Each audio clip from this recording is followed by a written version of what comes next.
37M. My wife, 36F, started spending less and less time with our family.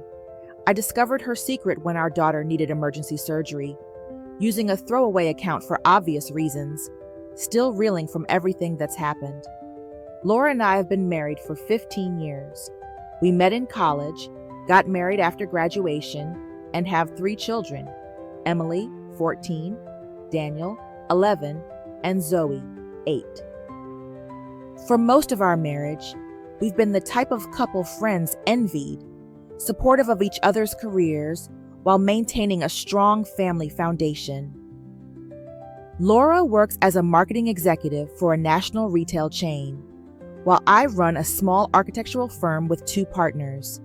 We've always balanced our careers with family life, making compromises when necessary and putting the kids first.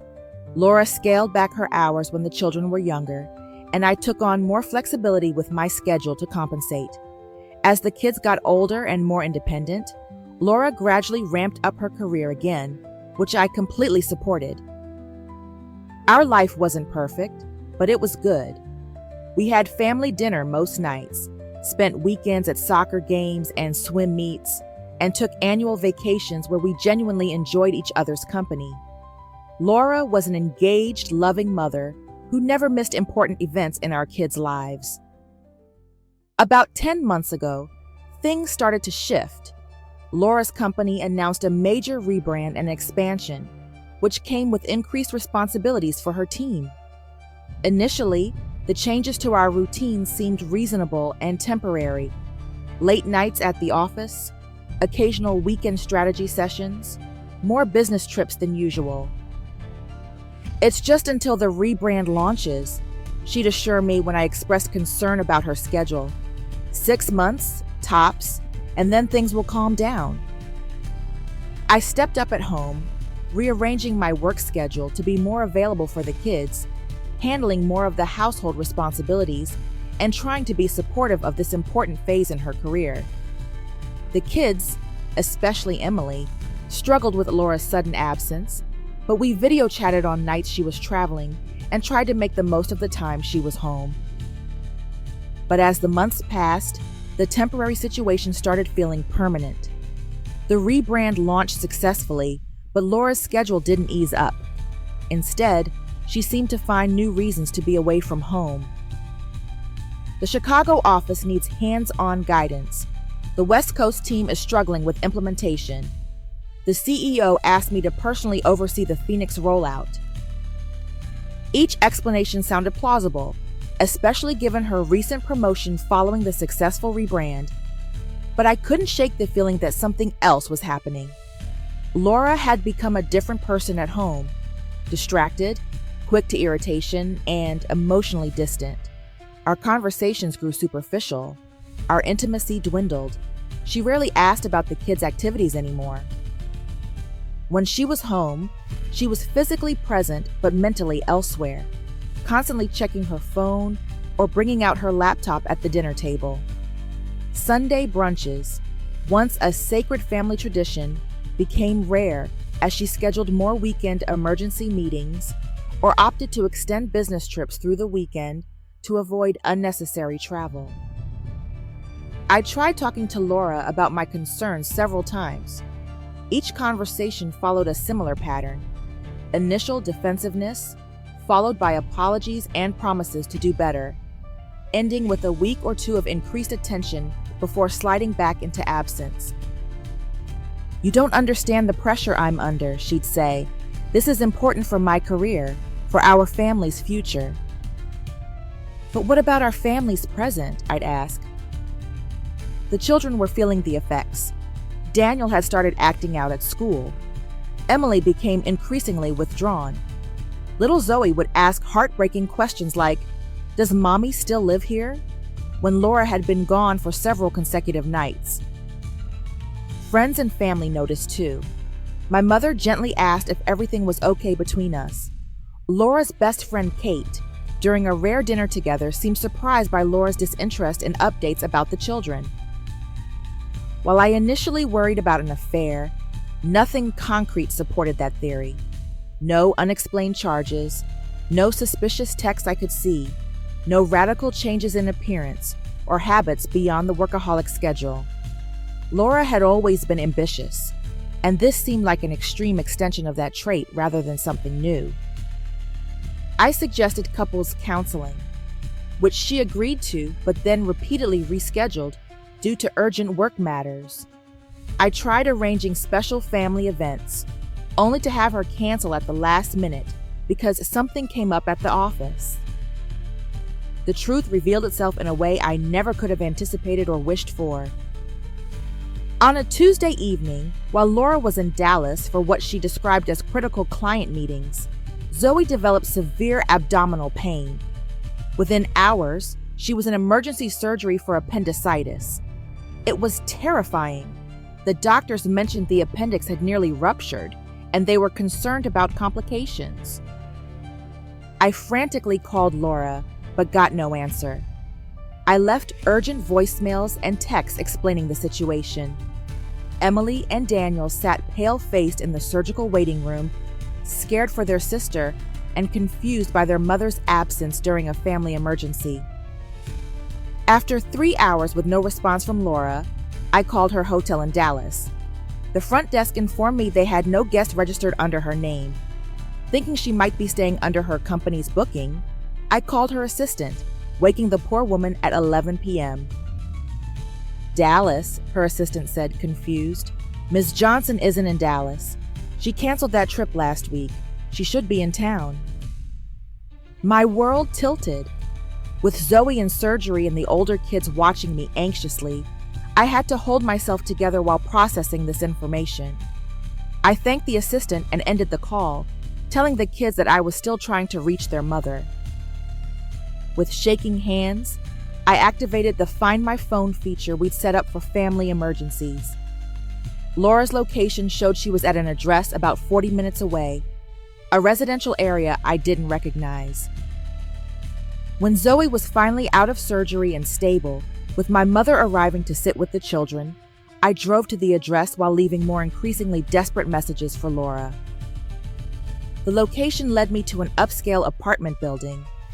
As I sat in the parking lot, trying to figure out what to do next, Laura finally called back, 4 hours after my first message about Zoe. "I was in meetings all day," she started, sounding irritated. "What's so urgent that you called 15—" "Zoe had emergency appendix surgery," I interrupted. "Where are you really, Laura? Because I know you're not in Dallas." The silence that followed said everything. "I'm coming to the hospital right now," she finally said, her voice shaking. "Is Zoe okay?" "She's stable.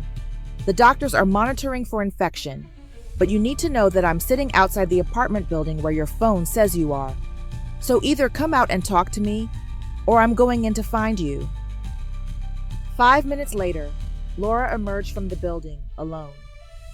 She got into my car, her face a mixture of shame and defiance. "It's not what you think," she began. But it was exactly what anyone would think. Laura had been living a partial double life for the past 8 months. The apartment belonged to Michael, a colleague from her company's West Coast division who had relocated to help with the rebrand. What started as a professional relationship evolved into something more during late nights and high-pressure projects. The deception went beyond the affair itself. Many of her business trips had been spent locally. She'd created a careful schedule to maintain both relationships, her real family and her fantasy life with Michael, where she had no children's homework to check, no soccer games to attend, no family responsibilities to shoulder. We drove to the hospital in tense silence, agreeing to focus on Zoe first and deal with our situation later. Laura transformed back into concerned mother mode at the hospital, hugging the older kids and sitting vigilantly at Zoe's bedside. I watched her move between these roles with a sick fascination, wondering how she'd compartmentalized so effectively for months. Once Zoe was released 2 days later and recovering at home under my mother's watchful eye, Laura and I had the conversation that would determine our future. I never planned for any of this to happen, she said, sitting across from me at a coffee shop away from the house. It started as just friendship, discussions about work, someone who understood the pressures I was facing. And our children? Were they just pressures you were facing? I asked, unable to keep the bitterness from my voice. She flinched. That's not fair. I love our children. No, what's not fair is Zoe asking if you still live with us. What's not fair is Emily thinking she did something wrong to make you want to be away from home. What's not fair is that I had to tell Daniel that his mom was too busy with work to come to his school play, when apparently you were just too busy with Michael. The whole story emerged gradually. Michael had represented a fantasy. No responsibilities, no history, just excitement and career focus. Laura admitted she'd been struggling with approaching 40, feeling trapped in the routines of family life, questioning if she'd missed opportunities by settling down young. But why not talk to me about these feelings? I asked. 15 years together, and you couldn't tell me you were unhappy? Because I wasn't exactly unhappy, she said, which somehow hurt worse. I love you and the kids. I just wanted something else too. Something that was just mine. When I asked if she loved him, her hesitation told me enough. I don't know, she finally said. I'm confused about everything right now. Laura moved into a hotel that night. We told the children she needed some space to think about work priorities after realizing she'd almost missed Zoe's emergency. It wasn't the full truth, but it was age-appropriate and contained elements of reality. The following weeks were a blur of practical matters and emotional upheaval. I consulted a lawyer to understand my options. Laura entered individual therapy, claiming she needed to understand her own actions before she could decide what she wanted. I started therapy as well, trying to process the betrayal while supporting 3 confused and hurt children. Laura's relationship with Michael ended shortly after being exposed, the harsh light of reality apparently diminishing its appeal. She requested a transfer to another division within her company and reduced her work hours significantly, claiming a family medical situation required her attention. 2 months after D-Day, Laura asked to come home and work on our marriage. She presented a detailed plan for rebuilding trust, including couples counseling, transparent schedules, family therapy with the kids, and a commitment to rebuilding her relationship with each child. I was conflicted. Part of me wanted to heal our family, particularly for the children's sake. Another part couldn't imagine ever trusting her fully again. How could I believe in business trips, late meetings, or work emergencies when they had been cover stories for so long? After much deliberation and counsel from my therapist, I agreed to a structured reconciliation attempt with clear boundaries and expectations. Laura moved back into our guest room. We started intensive couples therapy twice weekly. She began the painful process of reconnecting with the children, especially Emily, who remained distant and skeptical. It's been 7 months since D-Day, 5 months into our reconciliation attempt. The process has been more challenging than either of us anticipated. Laura has maintained her commitments: transparent schedule, reduced work hours, full engagement in therapy. She gets up early to make the kids' lunches, attends every school event and sports game, and has initiated regular one-on-one time with each child to rebuild those relationships. Trust rebuilds slowly in small moments. When Laura says she'll be home at 6:12 p.m. and actually arrives at 5:50 p.m., when she calls from the office and I can hear her colleagues in the background, when she voluntarily shares her location and doesn't get defensive when I check it. The children's responses vary. Zoe, the youngest, has been the quickest to forgive, though she still sometimes clings anxiously when Laura leaves for work. Daniel oscillates between anger and relief, testing boundaries regularly. Emily remains guarded, polite but withdrawn, watching her mother with teenage skepticism honed by hurt. Laura has demonstrated what appears to be genuine remorse, not just for the affair, but for the family time she discarded. During a recent therapy session, she broke down while recounting missing Zoe's school play, admitting that she'd been with Michael instead of at a client dinner as claimed. "I can never get those moments back," she said through tears. "I threw away irreplaceable time with my children for something that wasn't even real." As for our marriage, we've slowly moved from functional co-parenting to cautious reconnection. Laura returned to our bedroom last month, though intimacy is rebuilding at a much slower pace than before. We've instituted weekly date nights and daily check-ins about feelings and needs, practices we should have maintained all along. The hardest part for me remains the lingering doubt. When Laura works late occasionally, which is sometimes truly necessary in her position, old fears resurface. I find myself checking her location or calling her office, then feeling ashamed of my distrust. Our therapist assures me this is normal and will fade with time and consistent trustworthy behavior from Laura. Lessons learned. Through this painful journey, I've gained insights that might help others facing similar situations. 1.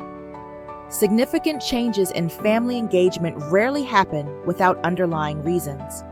When a previously involved parent suddenly has no time for family, something fundamental has shifted, whether it's an affair, depression, career obsession, or other issues. 2. Children absorb and interpret parental absence in deeply personal ways. Emily believed she had done something to drive her mother away. Daniel acted out to gain attention. Zoe questioned the permanence of family itself. These wounds take longer to heal than the adult relationship. 3. Trust your instincts about inconsistencies. The vague explanations, the canceled plans, the emotional withdrawal, these were all signs something was wrong that I rationalized away because I wanted to be a supportive partner. 4. Reconciliation after betrayal is possible, but requires extraordinary commitment from both partners. The person who broke trust must be willing to accept uncomfortable levels of verification and transparency. The betrayed partner must eventually be willing to move forward without punishing past mistakes indefinitely. 5. Family time isn't just about quality. Quantity matters too. Laura's attempt to compensate for absence with special activities missed the point. Children need regular, reliable presence, homework help, bedtime routines, everyday moments that build security. Whether our marriage ultimately survives remains uncertain. Some days I feel hopeful about our progress. Other days, a canceled meeting or late return from work triggers fears that make me question if I can do this long term. What's clearer is that our family is healing, with the children showing gradual but steady improvement in their security and trust. For those experiencing a partner's withdrawal from family life, address it directly before the distance becomes normalized. Don't accept vague work explanations or allow temporary situations to become permanent without discussion. The time you lose with children can never be recovered, and the trust once broken is rebuilt one small, consistent action at a time. TLDR, wife gradually withdrew from family life, citing work demands. When our daughter needed emergency surgery, I discovered she was actually having an affair and living a partial double life. 7 months into reconciliation, we're rebuilding family connections and cautiously working on our marriage. Edit. Thank you all for the overwhelming support and thoughtful comments. To address some common questions. 1. Why attempt reconciliation after such a betrayal? This is something I question myself sometimes. Ultimately, 15 years of shared history, 3 children, and Laura's genuine commitment to change made me willing to try. If reconciliation fails, I'll know I gave our family every chance. 2. Did you tell the kids the full truth? We've been following our family therapist's guidance, which means age-appropriate information. Emily, at 14, knows her mother was seeing someone else, but not detailed specifics. The younger children know only that mom made serious mistakes that hurt the family's trust. 3. What about Michael's partner, Tati, family? Michael was divorced with no children, which made Laura's family free time with him easier to arrange. I haven't had any contact with him since discovery. 4. How do you handle triggers and trust issues? Honestly, it's still a daily struggle. Our therapist has given us specific protocols for when I'm triggered. Laura provides verification without defensiveness, and I work on acknowledging her current efforts rather than retreating into past hurts. 5. Has Laura explained why she prioritized the affair over Zoe's emergency? She claims she had silenced her phone during an intimate dinner with Michael and didn't check it for hours afterward. The complete disregard for potential family emergencies still disturbs me deeply and was almost a deal breaker for reconciliation. Thank you again for all the support. This community has been an unexpected source of strength during this ongoing journey.